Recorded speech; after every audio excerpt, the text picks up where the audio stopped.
Born in 1889 in Castlebar, where her father was the local postmaster, Margaret Burke-Sheridan was the youngest of 5 children. Orphaned before she turned 11, she was placed in the care of the Dominican nuns at 18 to 19 Eccles Street in Dublin, just a few doors down from Leopold Bloom's address at number 7. Margaret's precocious singing talents were quickly spotted by the nuns, and she received special training from the composer and music teacher Vincent O'Brien, whose other pupils included James Joyce and John McCormack. Margaret's first real step towards fame came when she won the gold medal in the mezzo-soprano competition at the Feshkiol in 1908, after which she went to London. There she became a protégée of T.P. O'Connor, the leader of the Irish Parliamentary Party, and of Lord and Lady Howard de Walden, at whose house in Belgravia she sang one evening. The recital was attended by Guglielmo Marconi, the inventor of wireless communication. Marconi himself was married to an Irish woman, Beatrice O'Brien, daughter of the Baron of Inchiquin and subject of a separate video. Marconi was taken by Margaret's rendition of Un bel di vedremo, allegedly telling her that, quote, "Yours is the voice I've been waiting all my life to hear." And so it was that in 1916, in the middle of World War I, Margaret travelled with the Marconis to Rome and resided with them for a time at the plush Excelsior Hotel. Guglielmo Marconi soon introduced the aspiring Irish singer to some of the great names of the Italian opera world, including Arrigo Boito, Umberto Giordano and Pietro Mascagni. Burke-Sheridan subsequently moved to the more modest Hotel Quirinale on the Via Nazionale. She practiced on the balcony of her room within earshot of the Costanzi Opera House, where, inevitably, the Irishwoman was heard by its director, Emma Carelli. Carelli needed somebody at 4 days' notice to take on the role of Mimi in Puccini's La Bohème, since the singer designated for the part had fallen ill. Thus it was, without the benefit of any orchestral rehearsal, that Burke-Sheridan made her debut on the Italian opera scene on the 3rd of February 1918, in front of King Vittorio Emanuele III. Her performance was a triumph and provided Burke-Sheridan with a foothold in the fiercely competitive market for lyric sopranos. After stepping in to replace Dame Nellie Melba as Mimi at the Royal Opera House, Burke-Sheridan again triumphed in London, when she also sang in the title role of the Pietro Mascagni opera Iris in July 1919. Burke-Sheridan resided for a number of years in the Palace Hotel in Milan, from where she sought out impresarios to promote her cause.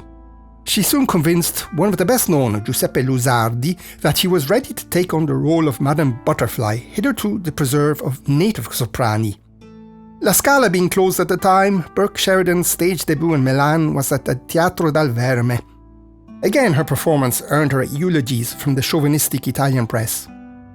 "Mrs. Sheridan is Irish, but either by instinct or by luck she sings like an Italian," proclaimed the Corriere della Sera. Burke-Sheridan's success at Dal Verme led to prolonged engagements elsewhere in Italy, including at the Teatro San Carlo in Naples. While her career in Italy was blossoming, T.P. O'Connor began signing out the possibility for Burke-Sheridan to follow in John McCormack's lucrative footsteps on the concert circuit in the US. But Margaret hesitated, later explaining that she'd been just too happy in Italy to go to the US, and that she was afraid of not being as great a success there.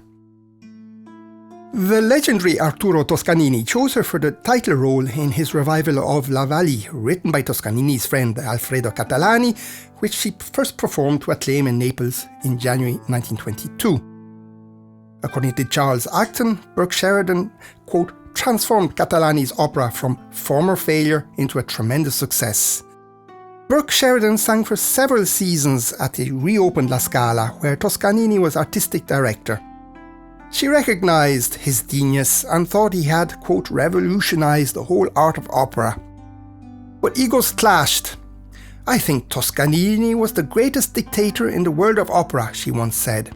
She called him the Whip, while he mocked her as l'Imperatrice d'Irlanda and asked, "Are they all like you in Ireland?"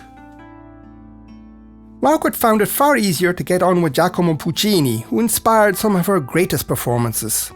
Italian opera critic Giorgio Galazzi wrote that, quote, "one cannot speak of Puccini from an international point of view without reference to Margaret Sheridan.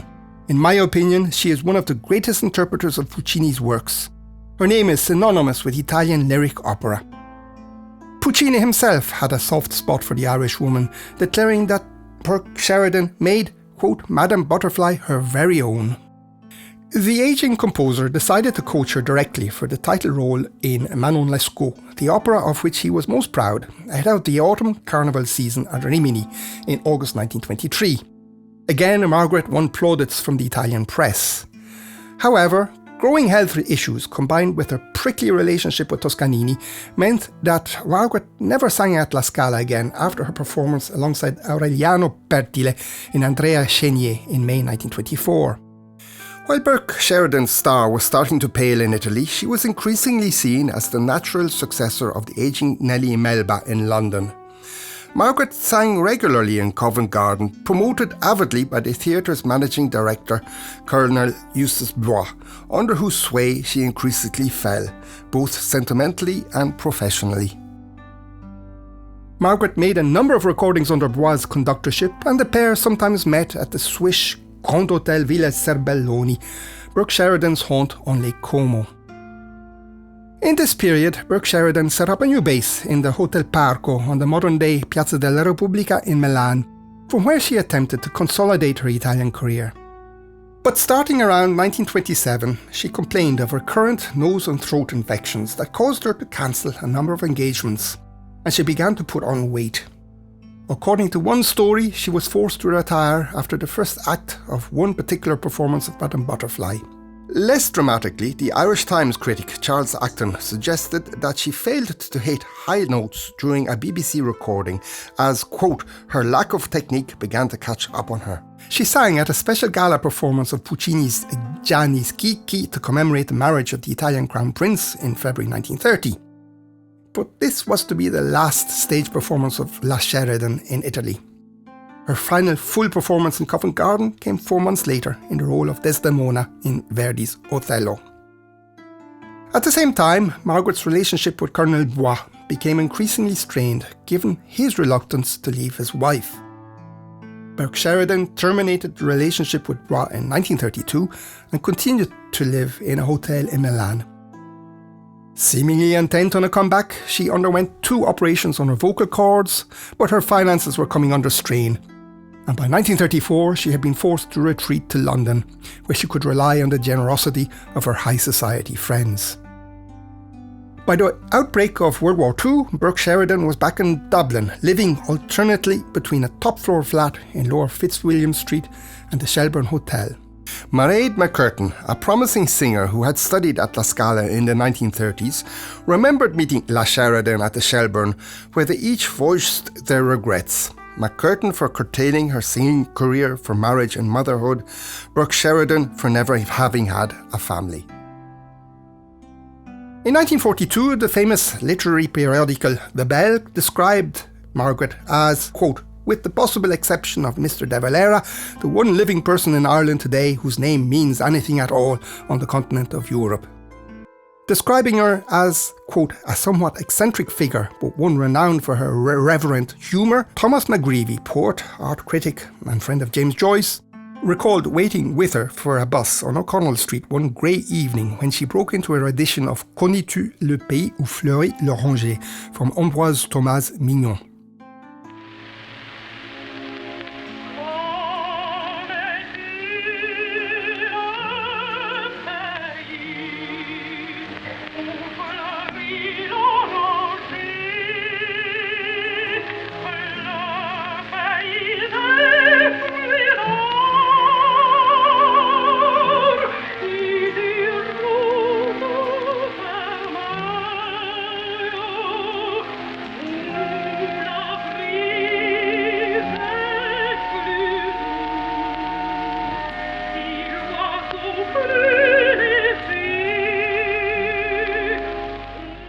Having withdrawn from an Irish concert tour planned for 1943, admitting she could not go through with it, she got a final break in 1950 when she was employed by the American Foundation of Opera in New York to prepare young American opera singers for the European stage.